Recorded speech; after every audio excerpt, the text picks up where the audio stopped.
ایک پروگرام کیا تھا پرسوں ایک پروگرام کیا تھا جس میں کچھ سوالات پوچھے تھے. محترم ارشد شریف صاحب, آپ سوالات پوچھنے کے ماہر ہیں, لیکن میں آپ کو جواب دے سکتا ہوں. میں طالب علم ہونے کی حیثیت سے صحافت کا آپ کو یہ جواب دے سکتا ہوں کہ 9 اپریل کو کس کے کہنے پر عدالتیں کھلوائی گئیں, وہ جنرل باجوہ. اور 9 اپریل کو کس کے کہنے پر پریزنر وین آئی, وہ جنرل باجوہ. اور 9 اپریل کو کس کے کہنے پر جو ہے وہ اسپیکر کو دھمکیاں دی جاتی رہیں, وہ جنرل باجوہ. اور ان کے ساتھ جنرل ندیم انجم جو کہ اس وقت آئی ایس ڈی جی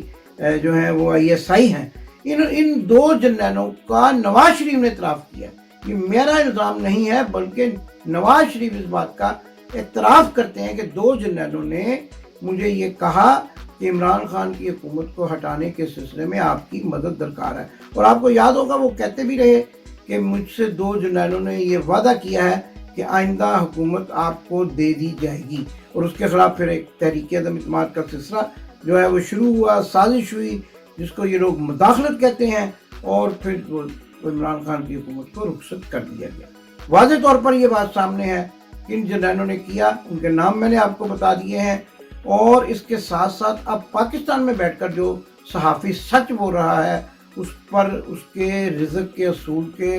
جو ذرائع ہیں وہ تنگ کر دیے جاتے ہیں, ان کو ملک سے باہر جانا پڑتا ہے. اور ہماری مصدقہ اطلاعات کے مطابق محترم جناب صابر شاکر ایک معروف صحافی جو ہیں وہ بھی فوج پر تنقید کرنے کے سلسلے میں اس وقت ملک سے باہر جا چکے ہیں. اور اے آر وائی سے ان کو بزور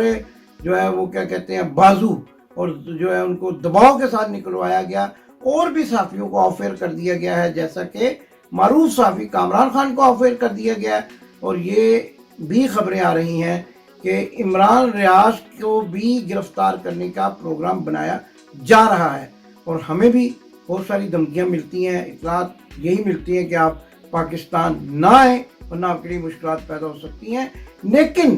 پاکستان کے لیے سچ بولنے کے لیے, حق کی بات کرنے کے لیے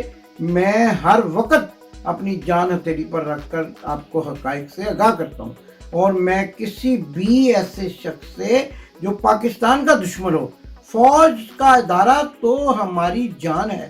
فوج ہم تو اس فیملی سے تعلق رکھتے ہیں. وہ کون سی فیملی ہے؟ وہ ان دیکھی محبت کی فیملی ہے, کہ جو شہادتوں کی فیملی ہے, شہیدوں کا خاندان ہے, شہیدوں کی قربانیوں کی داستانیں ہیں. ہمارے دل ان کے ساتھ دھڑکتے ہیں. لیکن ہمیں بھی بیوقوف بنایا گیا, ہمیں بھی یہ کہا گیا کہ جی آپ جو ہے وہ محسن داوڑ غدار ہے, اور وہ جو ہے علی وزیر وہ غدار ہے, اور آپ یہ کریں وہ کریں. اب یہ کہا جا رہا ہے, آج ایک انٹرویو کو سیاق و سباق سے ہٹ کر عمران خان کے کھاتے میں ڈال دیا گیا, اور مجھے یقین ہے کہ آنے والے چند دنوں میں ان کو غدار قرار دے دیا جائے گا, کیونکہ انہوں نے وہ حقائق بیان کیے ہیں کہ اگر پاکستان, اور سوالات پوچھے ہیں پاکستان کی فوج کے جرنیلوں سے, انہیں جرنیلوں سے جن کے میں نے آپ کو نام بتائے ہیں, کہ آپ یہ بتائیں کہ آپ نے معیشت کی بربادی کے لیے اس امپورٹڈ حکومت کو عوام کے سر پر کیوں مسلط کیا. اور اگر آپ کی یہ حرکتیں جاری رہیں تو انہوں نے خدشہ ظاہر کیا ہے کہ ہم لیبیا, عراق اور اسی طرح شام کی طرح کا ایک ملک بن سکتے ہیں جس کے ٹکڑے ٹکڑے ہو گئے ہیں, اور وہاں پر عوام جو ہے وہ سکھ کا سانس نہیں لے رہی, کیونکہ بیرونی طاقتوں نے, انٹرنیشنل اسٹیبلشمنٹ نے اپنے مقاصد کے حصول کے لیے وہاں ایسی افراتفری پھیلائی کہ ملک ٹکڑے ٹکڑے ہو گئے. تو اسی تناظر میں, اسی بیک گراؤنڈ میں جب عمران خان نے بات کی, تو اب ایسے لوگوں کو جو تنظیم سازی کے لیے مشہور ہیں, کردار کے گندے غلیظ ہیں اور غلاظت سے بھرے ہوئے ہیں, ان کو تبصروں کے لیے بلایا جا رہا ہے, ان سے تجزیے کروائے جا رہے ہیں. بھئی میں یہ پوچھنا چاہتا ہوں کہ جناب جب آپ تنظیم سازی کرنے کے لیے گئے تھے, رات کے پچھلے پیر پکڑے گئے, پھینٹا لگا آپ کو, اور منہ ناک آپ کے جو ہے نا کشن مار کے انہوں نے سجا دیے, اور آپ جب سوجے ہوئے منہ کے ساتھ کیمرے کے سامنے آئے, تو آج آپ عمران خان کے بیان کے اوپر بغیر سنے ہوئے انٹرویو کے سیاق و سباق سے ہٹ کر آپ باتیں کر رہے ہیں. اور سوشل میڈیا پر بھی آپ کے جو لوگ ہیں, چوہے, جن کو میں چوہے کہا کرتا ہوں, وہ چوہے بھی پھدکنا شروع ہو گئے ہیں, اور وہ بھی اب جو ہے وہ ایسی بات کر رہے ہیں کہ عمران خان نے یہ کہہ دیا وہ کہہ دیا. مجھے خدشہ ہے کہ اب آپ کے دوست بن چکے ہیں محسن داوڑ, اب آپ کے دوست بن چکے ہیں علی وزیر، تو آپ یقیناً جو ہے وہ عمران خان کو بھی غدار ڈکلیئر کرنے کے لیے بالکل ریڈی بیٹھے ہیں، اور آپ نے وردیاں استری کروا لی ہیں تاکہ ان استری شدہ وردیوں میں مال چھپا کر آپ جو ہے عمران خان کو غدار قرار دے سکیں۔ لیکن میں جیسا کہ ہمیشہ کہا کرتا ہوں، عزائم خطرناک ہیں، لیکن پاکستان پر اللہ اور اللہ کے رسول کی خاص رحمت ہے، اور اس لیے پاکستان کو کوئی بھی ایسی طاقت میری نظر سے نہیں دیکھ سکتی۔ پاکستان کے فوج کے ادارے کی قربانیاں کبھی رائیگاں نہیں جائیں گی، اور پاکستان ان قریب عمران خان کی قیادت میں خوشحال ملک بنے گا۔ اور اس کے ساتھ ساتھ ناظرین یہ بھی بتاتے چلے جائیں، میاں شہباز شریف کی اور ان کے بھائی میاں بیمار شریف کی ایک اور جھڑپ ہوئی ہے، جس میں انہوں نے میاں شہباز شریف کو سختی سے کہا ہے کہ ان قریب الیکشن کا اعلان کر دو،